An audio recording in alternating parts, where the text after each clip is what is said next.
மீண்டுமாய் ஆண்டவராக இயேசுவின் நாமத்தில் கூடி வந்திருக்கிற அத்தனை சபை தேவ பிள்ளைகளையும் உங்களை வாழ்த்துகிறோம்.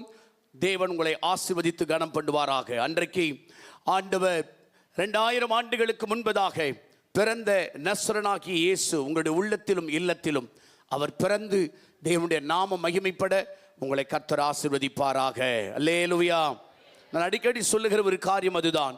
இயேசு ஒரு வீட்டுக்கு மகிழ்ச்சி கொடுக்க பிறக்கல, தேசத்திற்கே மகிழ்ச்சி உண்டாக பிறந்தவர். அல்லேலூயா. அவருடைய பிறப்பில் இருக்கிற ஒரு பெரிய மகிமை என்ன தெரியுமா? எல்லாரும் வாழும்படி பிறந்தவங்க, ஆனா இயேசு ஒருத்தர் தான் உனக்காக எனக்காக சாகும்படி பிறந்தவர். அல்லேலூயா. மரணத்திற்காக வேதம் சொல்லுகிறது ஒரு பலி ஆடு பிறந்த நாள் இது. எத்தனை பேர் அது ஆமென்றீங்க? ஆமா, நமக்காக அவர் பலியானார். நம்மை ரட்சிக்கும்படியாய், உலகத்தை ரட்சிக்கும்படியாய் இந்த உலகத்திற்கு இறங்கி வந்த இயேசு. அருமையானவர்களே, அந்த இயேசு கிறிஸ்துவின் நாமத்தில் உங்களை வாழ்த்துறேன். கர்த்தர் உங்கள் வாழ்க்கையை ஆசீர்வதித்து கனம் பண்ணி நல்ல சந்தோஷமும் சமாதானமும் செழிப்பும் ஆசீர்வாதமும் கிருபை உண்டாக தேவன் உங்களுக்கு அனுக்கிரகம் பண்ணுவாராக. தேவனுடைய நாமத்திற்கே மகிமை உண்டாக.